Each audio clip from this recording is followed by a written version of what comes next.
A word about the audience here, the town hall participants. There are some 80 of them there. They all submitted their questions. Candy Crowley selected the ones that will be used tonight, but right now you've got about 80 nervous souls sitting out there, 82 if you count the candidates, because they don't know which ones she's chosen. They will learn as we learn who's going to stand up and actually question the next president of the United States. Candy Crowley from CNN. Good evening from Hofstra University in Hempstead, New York. I'm Candy Crowley from CNN's State of the Union. We are here for the second presidential debate at Town Hall, sponsored by the Commission on Presidential Debates. The Gallup organization chose 82 uncommitted voters from the New York area. Their questions will drive the night. My goal is to give the conversation direction and to ensure questions get answered. The questions are known to me and my team only. Neither the commission nor the candidates have seen them. I hope to get to as many questions as possible, and because I am the optimistic sort, I'm sure the candidates will oblige by keeping their answers concise and on point. Each candidate has as much as 2 minutes to respond to a common question, and there will be a 2-minute follow-up. The audience here in the hall has agreed to be polite and attentive, no cheering or booing or outbursts of any sort. We will set aside that agreement just this once to welcome President Barack Obama and Governor Mitt Romney.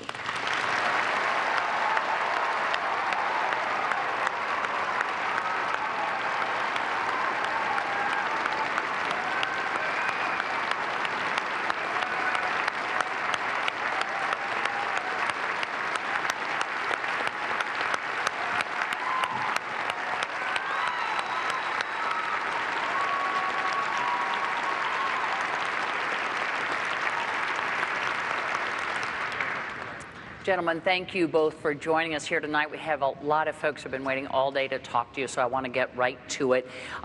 Governor Romney, as you know, you won the coin toss, so the first question will go to you. And I want to turn to a first-time voter, Jeremy Epstein, who has a question for you. Mr. President, Governor Romney, as a 20-year-old college student, all I hear from professors, neighbors, and others is that when I graduate, I will have little chance to get employment. What can you say to reassure me, but more importantly, my parents, that I will be able to sufficiently support myself after I graduate? Thank you, Jeremy. I appreciate your question, and thank you for being here this evening, and to all of those from Nassau County here that have come, thank you for your time. Thank you to Hofstra University and to Candy Crowley for organizing and leading this event. Thank you, Mr. President, also for being part of this debate. Your question is one that's being asked by college kids all over this country. I was in Pennsylvania with someone who just graduated. This was in Philadelphia, and she said, I've got my degree, I can't find a job. I've got 3 part-time jobs. They're just barely enough to pay for my food and pay for an apartment. I can't begin to pay back my student loans. So what we have to do is 2 things. We have to make sure that we make it easier for kids to afford college, and also make sure that when they get out of college, there's a job. When I was governor of Massachusetts, to get a high school degree, you had to pass an exam. If you graduated in the top quarter of your class, we gave you a John and Abigail Adams Scholarship, 4 years tuition free to the college of your choice in Massachusetts. It's a public institution. I want to make sure we keep our Pell Grant program growing. We're also going to have our loan program so that people are able to afford school. But the key thing is to make sure you can get a job when you get out of school. And what's happened over the last 4 years has been very, very hard for America's young people. I want you to be able to get a job. I know what it takes to get this economy going. With half of college kids graduating this year without a job, and without a college-level job, that's just unacceptable. And likewise, you've got more and more debt on your back. So more debt and less jobs. I'm going to change that. I know what it takes to create good jobs again. I know what it takes to make sure that you have the kind of opportunity you deserve. And kids across this country are going to recognize we're bringing back an economy. It's not going to be like the last 4 years. The middle class has been crushed over the last 4 years, and jobs have been too scarce. I know what it takes to bring them back, and I'm going to do that and make sure when you graduate. When do you graduate? 2014. When you come out in 2014, I presume I'm going to be president. I'm going to make sure you get a job. Thanks, Jeremy. Yeah, you bet. Mr. President. Jeremy, first of all, your future is bright. And the fact that you're making an investment in higher education is critical, not just to you, but to the entire nation. Now, the most important thing we can do is to make sure that we are creating jobs in this country, but not just jobs, good-paying jobs, ones that can support a family. And what I want to do is build on the 5 million jobs that we've created over the last 30 months in the private sector alone. And there are a bunch of things that we can do to make sure your future is bright. Number one, I want to build manufacturing jobs in this country again. You know, when Governor Romney said we should let Detroit go bankrupt, I said we're going to bet on American workers and the American auto industry, and it's come surging back. I want to do that in industries, not just in Detroit, but all across the country. And that means we change our tax code, so we're giving incentives to companies that are investing here in the United States and creating jobs here. It also means we're helping them and small businesses to export all around the world in new markets. Number two, we've got to make sure that we have the best education system in the world. And the fact that you're going to college is great, but I want everybody to get a great education. And we've worked hard to make sure that student loans are available for folks like you. But I also want to make sure that community colleges are offering slots for workers to get retrained for the jobs that are out there right now and the jobs of the future. Number three, we've got to control our own energy. You know, not only oil and natural gas, which we've been investing in, but also we've got to make sure we're building the energy sources of the future. Not just thinking about next year, but 10 years from now, 20 years from now. That's why we invest in solar and wind and biofuels, energy-efficient cars. We've got to reduce our deficit, but we've got to do it in a balanced way, asking the wealthy to pay a little bit more along with cuts so that we can invest in education like yours. And let's take the money that we've been spending on war over the last decade to rebuild America, roads, bridges, schools. We do those things, not only is your future going to be bright, but America's future is going to be bright as well. Let me ask you for a more immediate answer, beginning with Mr. Romney. Just quickly, what can you do? We're looking at a situation where 40% of the unemployed have been unemployed for 6 months or more. They don't have the 2 years that Jeremy has. What about those long-term unemployed who need a job right now? Well, what you're seeing in this country is 23 million people struggling to find a job. And a lot of them, as you say, Candy, have been out of work for a long, long, long time. The president's policies have been exercised over the last 4 years, and they haven't put Americans back to work. We have fewer people working today than we had when the president took office. If the unemployment rate was 7.8% when he took office, it's 7.8% now. But if you calculated that unemployment rate, taking back the people who dropped out of the workforce, it would be 10.7%. We have not made the progress we need to make to put people back to work. That's why I put out a 5-point plan that gets America 12 million new jobs in 4 years and rising take-home pay. It's going to help Jeremy get a job when he comes out of school. It's going to help people across the country that are unemployed right now. And one thing that the president said, which I want to make sure that we understand, he said that I said we should take Detroit bankrupt. And that's right. My plan was to have the company go through bankruptcy like 7-Eleven did at Macy's and at Continental Airlines and come out stronger. And I know he keeps saying, you wanted to take Detroit bankrupt. Well, the president took Detroit bankrupt. You took General Motors bankrupt. You took Chrysler bankrupt. So when you say that I wanted to take the auto industry bankrupt, you actually did. And I think it's important to know that that was a process that was necessary to get those companies back on their feet so they could start hiring more people. That was precisely what I recommended and ultimately what happened. Let me give the president a chance. Go ahead. Candy, what Governor Romney said just isn't true. He wanted to take them into bankruptcy without providing them any way to stay open. And we would have lost 1 million jobs. And that, don't take my word for it, take the executives at GM and Chrysler, some of whom were Republicans, may even support Governor Romney. But they'll tell you his prescription wasn't going to work. And Governor Romney says he's got a 5-point plan. Governor Romney doesn't have a 5-point plan. He has a 1-point plan. And that plan is to make sure that folks at the top play by a different set of rules.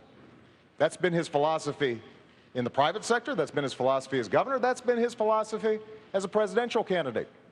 You can make a lot of money and pay lower tax rates than somebody who makes a lot less.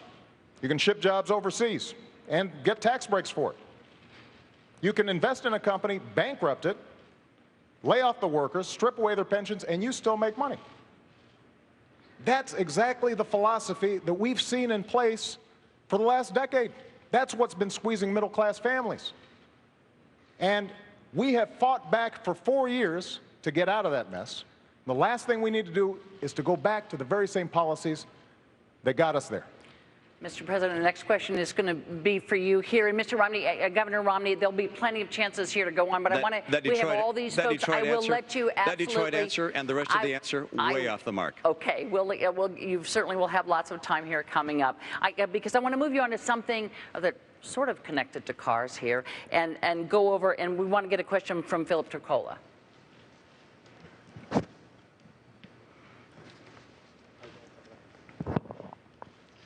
Your Energy Secretary, Stephen Chu, has now been on record 3 times stating it's not policy of his department to help lower gas prices. Do you agree with Secretary Chu that this is not the job of the Energy Department? The most important thing we can do is to make sure we control our own energy. So here's what I've done since I've been president. We have increased oil production to the highest levels in 16 years. Natural gas production is the highest it's been in decades. We have seen increases in coal production and coal employment. But what I've also said is we can't just produce traditional sources of energy. We've also got to look to the future. That's why we doubled fuel efficiency standards on cars. That means that in the middle of the next decade, any car you buy, you're going to end up going twice as far on a gallon of gas. That's why we've doubled clean energy production like wind and solar and biofuels. And all these things have contributed to us lowering our oil imports to the lowest levels in 16 years. Now, I want to build on that. And that means, yes, we still continue to open up new areas for drilling. We continue to make it a priority for us to go after natural gas. We've got potentially 600,000 jobs and 100 years worth of energy right beneath our feet with natural gas. And we can do it in an environmentally sound way. But we've also got to continue to figure out how we have efficient energy, because ultimately that's how we're going to reduce demand, and that's what's going to keep gas prices lower. Now, Governor Romney will say he's got an all-of-the-above plan, but basically his plan is to let the oil companies write the energy policies. So he's got the oil and gas part, but he doesn't have the clean energy part. And if we are only thinking about tomorrow or the next day and not thinking about 10 years from now, we're not going to control our own economic future. Because China, Germany, they're making these investments. And I'm not going to cede those jobs of the future to those countries. I expect those new energy sources to be built right here in the United States. That's going to help Jeremy get a job. It's also going to make sure that you're not paying as much for gas. Governor, on the subject of gas prices. Well, let's look at the president's policies, all right, as opposed to the rhetoric, because we've had 4 years of policies being played out. And the president's right in terms of the additional oil production, but none of it came on federal land. As a matter of fact, oil production is down 14% this year on federal land, and gas production is down 9%. Why? Because the president cut in half the number of licenses and permits for drilling on federal lands and in federal waters. So where'd the increase come from? Well, a lot of it came from the Bakken Range in North Dakota. What was his participation there? The administration brought a criminal action against the people drilling up there for oil, this massive new resource we have. And what was the cause? 20 or 25 birds were killed, and they brought out a Migratory Bird Act to go after them on a criminal basis. Look, I want to make sure we use our oil, our coal, our gas, our nuclear, our renewables. I believe very much in our renewable capabilities. Ethanol, wind, solar will be an important part of our energy mix. But what we don't need is to have the president keeping us from taking advantage of oil, coal, and gas. This has not been Mr. Oil or Mr. Gas or Mr. Coal. Talk to the people that are working in those industries. I was in coal country. People grab my arms and say, please, save my job. The head of the EPA said, you can't build a coal plant. It's virtually impossible given our regulations. When the president ran for office, he said, if you build a coal plant, you can go ahead, but you'll go bankrupt. That's not the right course for America. Let's take advantage of the energy resources we have, as well as the energy sources for the future. And if we do that, if we do what I'm planning on doing, which is getting us energy independent, North America energy independence, within 8 years, you're going to see manufacturing jobs come back because our energy is low cost. They're already beginning to come back because of our abundant energy. I'll get America and North America energy independent. I'll do it by more drilling, more permits and licenses. We're going to bring that pipeline in from Canada. How in the world the president said no to that pipeline, I will never know. This is about bringing good jobs back for the middle class of America, and that's what I'm going to do. Mr. President, let me just see if I can move you to the gist of this question, which is, are we looking at the new normal? I can tell you that tomorrow morning, a lot of people in Hempstead will wake up and fill up, and they will find that the price of gas is over $4 a gallon. Is it within the purview of the government to bring those prices down, or are we looking at the new normal? Candy, there's no doubt that world demand's gone up, but our production is going up, and we're using oil more efficiently. And very little of what Governor Romney just said is true. We've opened up public lands. We're actually drilling more on public lands than in the previous administration. And the previous president was an oil man. And natural gas isn't just appearing magically. We're encouraging it and working with the industry. And when I hear Governor Romney say he's a big coal guy, I mean, keep in mind, when you were governor of Massachusetts, you stood in front of a coal plant and pointed at it and said, this plant kills, and took great pride in shutting it down. And now suddenly you're a big champion of coal. So what I've tried to do is be consistent. With respect to something like coal, we made the largest investment in clean coal technology to make sure that even as we're producing more coal, we're producing it cleaner and smarter. Same thing with oil, same thing with natural gas. And the proof is our oil imports are down to the lowest levels in 20 years. Oil production is up, natural gas production is up, and most importantly, we're also starting to build cars that are more efficient. And that's creating jobs.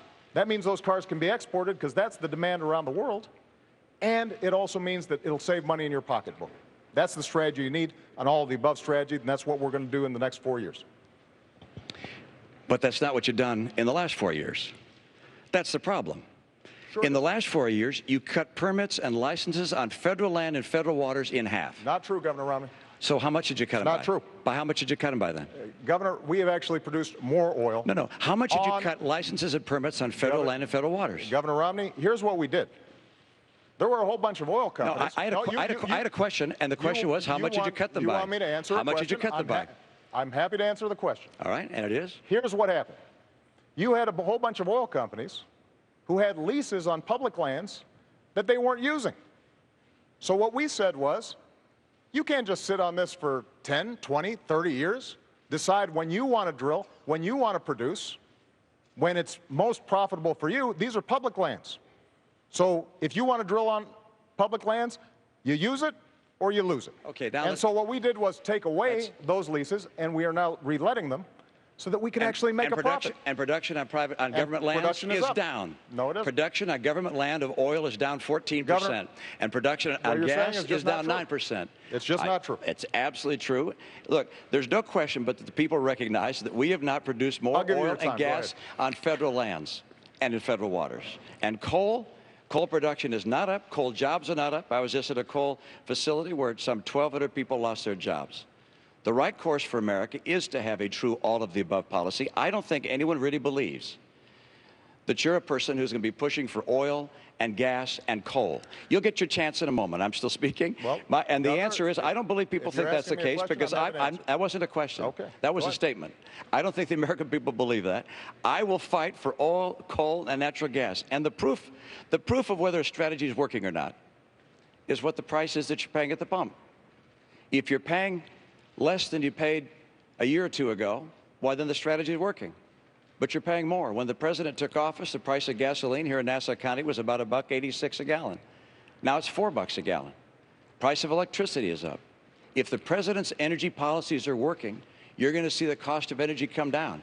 I will fight to create more energy in this country to get America energy secure. And part of that is bringing in a pipeline of oil from Canada taking advantage of the oil and coal we have here, drilling offshore in Alaska, drilling offshore in Virginia where the people want it. Those things will get us the energy we need. Mr. President, could you address, because we did finally get to gas prices here, could you address what the governor said, which is if your energy policy was working, the price of gasoline would not be $4 a gallon Well, here. think about what the governor just said. He said, when I took office, the price of gasoline was $1.80, $1.86. Why is that? Because the economy was on the verge of collapse. Because we were about to go through the worst recession since the Great Depression, as a consequence of some of the same policies that Governor Romney is now promoting. So it's conceivable that Governor Romney could bring down gas prices, because with his policies, we might be back in that same mess. What I want to do is to create an economy that is strong and at the same time produce energy. And with respect to this pipeline that Governor Romney keeps on talking about, we've built enough pipeline to wrap around the entire earth once. So I'm all for pipelines, I'm all for oil production. What I'm not for is us ignoring the other half of the equation. So for example, on wind energy, when Governor Romney says these are imaginary jobs, when you've got thousands of people right now in Iowa, right now in Colorado, who are working, creating wind power with good-paying manufacturing jobs. And the Republican senator in Iowa is all for it, providing tax credits to help this work. And Governor Romney says, I'm opposed. I'd get rid of it. That's not an energy strategy for the future. And we need to win that future. And I intend to win it as President of the United States. I got to move you along. And the next question is for you. He actually got the first question, so I get the last question, last answer on that one. Actually, in the follow-up, it doesn't quite work like that, but I'm going to give you a chance here. I promise you I'm going to. And the next question is for you. So if you want to, continue on, but I don't want to leave all these guys sitting here. Candy, I don't have a policy of stopping wind jobs in Iowa, and that they're not phantom jobs. They're real jobs. Okay. I appreciate wind jobs in Iowa and across our country. I appreciate the jobs in coal and oil and gas. I'm going to make sure that taking advantage of our energy resources will bring back manufacturing to America. We're going to get through a very aggressive energy policy, 3.5 million more jobs in this country. It's critical to our future. Candy, it's we're going to move you along to taxes. I'm used to being interrupted. All right, we're going to move you both along to taxes over here, and all these folks that have been waiting. Governor, this question is for you. It comes from Mary Polano. Sorry. Hello. Hi, Mary. Governor Romney, you have stated that if you're elected president, you would plan to reduce the tax rates for all the tax brackets, and that you would work with the Congress to eliminate some deductions in order to make up for the loss in revenue. Concerning these various deductions, the mortgage deduction, the charitable deductions, the child tax credit, and also the what's that other credit? I forgot. You're doing great. Oh, I remember. The education credits, which are important to me because I have children in college. What would be your position on those things, which are important to the middle class? Thank you very much. And let me tell you, you're absolutely right about part of that, which is I want to bring the rates down. I want to simplify the tax code, and I want to get middle-income taxpayers to have lower taxes. And the reason I want middle-income taxpayers to have lower taxes is because middle-income taxpayers have been buried over the past 4 years. You've seen, as middle-income people in this country, incomes go down $4,300 a family, even as gasoline prices have gone up $2,000. Health insurance premiums up $2,500. Food prices up. Utility prices up. The middle-income families in America have been crushed over the last 4 years. So I want to get some relief to middle-income families. That's part one. Now, how about deductions? Because I'm going to bring rates down across the board for everybody, but I'm going to limit deductions and exemptions and credits, particularly for people at the high end, because I am not going to have people at the high end pay less than they're paying now. The top 5% of taxpayers will continue to pay 60% of the income tax the nation collects. So that'll stay the same. Middle-income people are going to get a tax break. And so in terms of bringing down deductions, one way of doing that would be to say everybody gets, I'll pick a number, $25,000 of deductions and credits.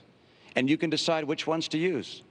your home mortgage interest deduction, charity, child tax credit, and so forth. You can use those as part of filling that bucket, if you will, of deductions. But your rate comes down, and the burden also comes down on you for one more reason, and that is every middle-income taxpayer no longer will pay any tax on interest, dividends, or capital gains. No tax on your savings. That makes life a lot easier. If you're getting interest from a bank, if you're getting a statement from a mutual fund, or any other kind of investments you have, you don't have to worry about filing taxes on that, because there'll be no taxes for anybody making $200,000 a year and less on your interest, dividends, and capital gains. Why am I lowering taxes on the middle class? Because under the last 4 years, they've been buried. And I want to help people in the middle class. And I will not, under any circumstances, reduce the share that's being paid by the highest income taxpayers. And I will not, under any circumstances, increase taxes on the middle class. The president's spending, the president's borrowing, will cause this nation to have to raise taxes on the American people, not just at the high end. A recent study has shown the people in the middle class will see $4,000 a year higher taxes as a result of the spending and borrowing of this administration. I will not let that happen. I'll get us on track to a balanced budget, and I'm going to reduce the tax burden on middle-income families. And what's that going to do? It's going to help those families, and it's going to create incentives to start growing jobs again in this country. Thanks, Governor. Thank you. My philosophy on taxes has been simple, and that is I want to give middle-class families and folks who are striving to get in the middle class some relief, because they have been hit hard over the last decade, over the last 15, over the last 20 years. So 4 years ago, I stood on a stage just like this one. Actually, it was at Town Hall, and I said I would cut taxes for middle-class families, and that's what I've done, by $3,600. I said I would cut taxes for small businesses, who are the drivers and engines of growth, and we've cut them 18 times. And I want to continue those tax cuts for middle-class families and for small businesses. But what I've also said is, if we're serious about reducing the deficit, if this is genuinely a moral obligation to the next generation, then in addition to some tough spending cuts, we've also got to make sure that the wealthy do a little bit more. So what I've said is, your first $250,000 worth of income, no change. And that means 98% of American families, 97% of small businesses, they will not see a tax increase. I'm ready to sign that bill right now. The only reason it's not happening is because Governor Romney's allies in Congress have held the 98% hostage because they want tax breaks for the top 2%. But what I've also said is, for above $250,000, we can go back to the tax rates we had when Bill Clinton was president. We created 23 million new jobs. That's part of what took us from deficits to surplus. It will be good for our economy, and it will be good for job creation. Now, Governor Romney has a different philosophy. He was on 60 Minutes just 2 weeks ago, and he was asked, is it fair for somebody like you making $20 million a year to pay a lower tax rate than a nurse or a bus driver, somebody making $50,000 a year? And he said, yes, I think that's fair. Not only that, he said, I think that's what grows the economy. Well, I fundamentally disagree with that. I think what grows the economy is when you get that tax credit that we put in place for your kids going to college. I think that grows the economy. I think what grows the economy is when we make sure small businesses are getting a tax credit for hiring veterans who fought for our country. That grows our economy. So we just have a different theory. And when Governor Romney stands here after a year of campaigning, when during a Republican primary he stood on stage and said, I'm going to give tax cuts. He didn't say tax rate cuts. He said tax cuts to everybody, including the top 1%. You should believe him, because that's been his history. And that's exactly the kind of top-down economics that is not going to work if we want a strong middle class and an economy that's thriving for everybody. Governor Romney, I'm sure you've got a reply there. You're absolutely right. You heard what I said about my tax plan. The top 5% will continue to pay 60% as they do today. I'm not looking to cut taxes for wealthy people. I am looking to cut taxes for middle-income people. And why do I want to bring rates down and at the same time lower exemptions and deductions, particularly for people at the high end? Because if you bring rates down, it makes it easier for small business to keep more of their capital and hire people.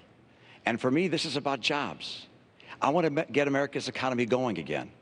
54% of America's workers work in businesses that are taxed as individuals. So when you bring those rates down, those small businesses are able to keep more money and hire more people. For me, I look at what's happened in the last 4 years and say, this has been a disappointment. We can do better than this. We don't have to settle for how many months? 43 months with unemployment above 8%. 23 million Americans struggling to find a good job right now. There are 3.5 million more women living in poverty today than when the president took office. We don't have to live like this. We can get this economy going again. My 5-point plan does it. Energy independence for North America in 5 years, opening up more trade, particularly in Latin America, cracking down on China when they cheat, getting us to a balanced budget, fixing our training programs for our workers, and finally, championing small business. I want to help small businesses grow and thrive. I know how to make that happen. I spent my life in the private sector. I know why jobs come and why they go. And they're going now because of the policies of this administration. Governor, let me ask the president something about what you just said. The governor says that he is not going to allow the top 5%, I believe is what he said, to have a tax cut, that it will all even out, that what he wants to do is give that tax cut to the middle class. Settled? No, it's not settled. Look, the cost of lowering rates for everybody across the board, 20%, along with what he also wants to do in terms of eliminating the estate tax, along with what he wants to do in terms of corporate changes in the tax code, it costs about $5 trillion. Governor Romney then also wants to spend $2 trillion on additional military programs, even though the military is not asking for them. That's $7 trillion. He also wants to continue the Bush tax cuts for the wealthiest Americans. That's another $1 trillion. That's $8 trillion. Now, what he says is he's going to make sure that this doesn't add to the deficit, and he's going to cut middle-class taxes. But when he's asked, how are you going to do it, which deductions, which loopholes are you going to close, he can't tell you. The fact that he only has to pay 14% on his taxes when a lot of you are paying much higher, you know, he's already taken that off the board. Capital gains are going to continue to be at a low rate, so we're not going to get money that way. We haven't heard from the governor any specifics beyond Big Bird and eliminating funding for Planned Parenthood in terms of how he pays for that. Now, Governor Romney was a very successful investor. If somebody came to you, Governor, with a plan that said, here, I want to spend $7 or $8 trillion, and we're going to pay for it, but we can't tell you until maybe after the election how we're going to do it, you wouldn't have taken such a sketchy deal. And neither should you, the American people, because the math doesn't add up. And what's at stake here is one of two things. Either, Candy, this blows up the deficit, because keep in mind, this is just to pay for the additional spending that he's talking about. $7, $8 trillion, that's before we even get to the deficit we already have. Or alternatively, it's got to be paid for not only by closing deductions for wealthy individuals, that'll pay for about 4% reduction in tax rates. You're going to be paying for it. You'll lose some deductions. And you can't buy this sales pitch. Nobody who's looked at it that's serious actually believes it adds up. Mr. President, let me get the governor in on this. And Governor, before we get into a vast array of who says what study says what, if it shouldn't add up, if somehow when you get in there isn't enough tax revenue coming in, if somehow the numbers don't add up, would you be willing to look again at a 20%? Well, of course they add up. I was someone who ran businesses for 25 years and balanced the budget. I ran the Olympics and balanced the budget. I ran the state of Massachusetts as a governor, to the extent any governor does, and balanced the budget all 4 years.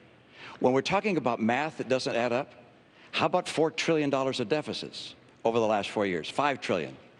That's math that doesn't add up. We have a president talking about someone's plan in a way that's completely foreign to what my real plan is. And then we have his own record, which is we have 4 consecutive years where he said when he was running for office he would cut the deficit in half. Instead, he's doubled it. We've gone from $10 trillion of national debt to $16 trillion of national debt. If the president were reelected, we go to almost $20 trillion of national debt. This puts us on a road to Greece. I know what it takes to balance budgets. I've done it my entire life. So, for instance, when he says, yours is a $5 trillion cut, well, no, it's not, because I'm offsetting some of the reductions with holding down some of the deductions. And Governor, I need to have you both hang up. I understand the stakes here. I understand both of you, but I will get run out of town if I don't allow you, Mr. President. I just described to you precisely how I do it with a single number that people can put, and they can put their deductions and credits into that bucket. Mr. President, we're keeping track, I promise you. And Mr. President, the next question is for you, so stay standing. And it's Catherine Fenton who has a question for you. In what new ways do you intend to rectify the inequalities in the workplace, specifically regarding females making only 72% of what their male counterparts earn? Well, Catherine, this is a great question. And, you know, I was raised by a single mom who had to put herself through school while looking after 2 kids. And she worked hard every day and made a lot of sacrifices to make sure we got everything we needed. My grandmother, she started off as a secretary in a bank. She never got college education, even though she was smart as a whip. And she worked her way up to become a vice president of a local bank, but she hit the glass ceiling. She trained people who would end up becoming her bosses during the course of her career. She didn't complain. That's not what you did in that generation. And this is one of the reasons why the first bill I signed was something called the Lilly Ledbetter Bill. And this is named after this amazing woman who had been doing the same job as a man for years, found out that she was getting paid less, and the Supreme Court said that she couldn't bring suit because she should have found out about it earlier. She had no way of finding out about it. So we fixed that. And that's an example of the kind of advocacy that we need, because women are increasingly the breadwinners in the family. This is not just a women's issue. This is a family issue. There's a middle-class issue. And that's why we've got to fight for it. It also means that we've got to make sure that young people like yourself are able to afford a college education. Earlier, Governor Romney talked about he wants to make Pell Grants and other education accessible for young people. Well, the truth of the matter is that that's exactly what we've done. We've expanded Pell Grants for millions of people, including millions of young women all across the country. We did it by taking $60 billion that was going to banks and lenders as middlemen for the student loan program, and we said, let's just cut out the middleman. Let's give the money directly to students. And as a consequence, we've seen millions of young people be able to afford college. And that's going to make sure that young women are going to be able to compete in that marketplace. But we've got to enforce the laws, which is what we are doing. And we've also got to make sure that in every walk of life, we do not tolerate discrimination. That's been one of the hallmarks of my administration. I'm going to continue to push on this issue for the next 4 years. Governor Romney, pay equity for women. Thank you, and important topic, and one which I learned a great deal about, particularly as I was serving as governor of my state, because I had the chance to pull together a cabinet, and all the applicants seemed to be men. And I went to my staff and I said, how come all the people for these jobs are all men? They said, well, these are the people that have the qualifications. And I said, well, gosh, can't we find some women that are also qualified? And so we took a concerted effort to go out and find women who had backgrounds that could be qualified to become members of our cabinet. I went to a number of women's groups and said, can you help us find folks? And they brought us whole binders full of women. I was proud of the fact that after I staffed my cabinet and my senior staff, that the University of New York in Albany did a survey of all 50 states and concluded that mine had more women in senior leadership positions than any other state in America. Now, one of the reasons I was able to get so many good women to be part of that team was because of our recruiting effort. But number two, because I recognize that if you're going to have women in the workforce, that sometimes they need to be more flexible. My chief of staff, for instance, had 2 kids that were still in school. She said, I can't be here until 7 or 8 o'clock at night. I need to be able to get home at 5 o'clock so I can be there for making dinner for my kids and being with them when they get home from school. So we said, fine, let's have a flexible schedule so you can have hours that work for you. We're going to have employers in the new economy, in the economy I'm going to bring to play, that are going to be so anxious to get good workers, they're going to be anxious to hire women.